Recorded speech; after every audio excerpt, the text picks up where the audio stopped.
Alors, petite actu sur Briscard concernant le coronavirus.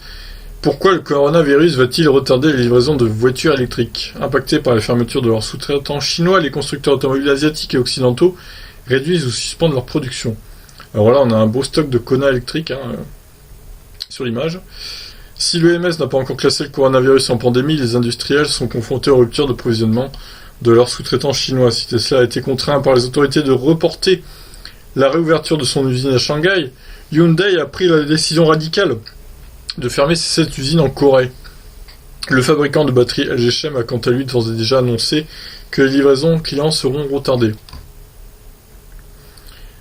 Bon, ça c'est l'intro, on s'en fiche. Premier marché automobile de la planète, l'ex-empire du milieu a bloqué le redémarrage de nombreuses usines au lendemain des traditionnels congés du Nouvel An. Le week-end des 1er et 2 février. Résultat, les sous-traitants qui alimentent en composants les constructeurs et équipementiers automobiles ne peuvent honorer leurs commandes, créant de fait une rupture dans la chaîne d'approvisionnement.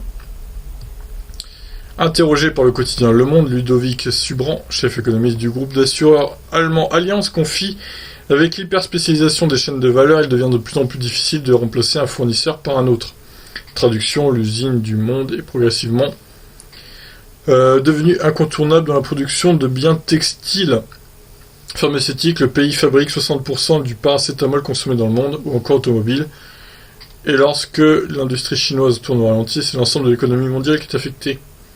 Victime collatérale de cette pandémie qui n'en a pas encore le nom, les constructeurs qui, faute de composants, doivent reporter la production ou, mesure beaucoup plus radicale, fermer des sites d'assemblage.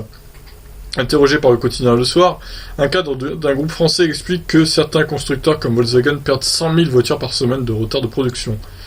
C'est beaucoup. Alors, leurs articles à Briscard, par contre, sont hyper longs à chaque fois, c'est pénible.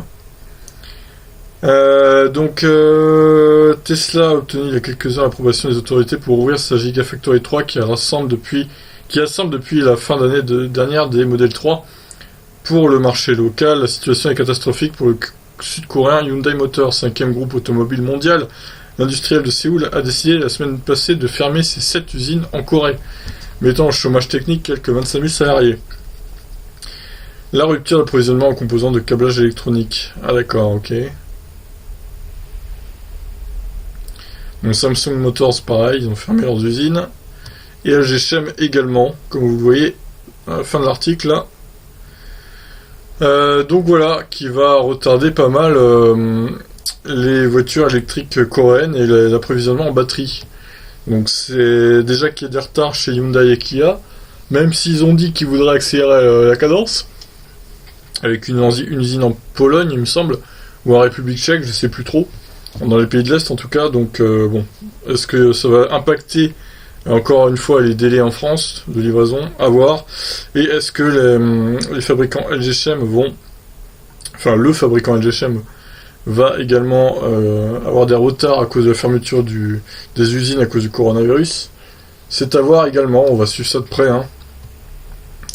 Donc voilà, il fait chier ce virus, même si pour l'instant, il n'est pas très virulent, comme on voudrait nous le faire croire.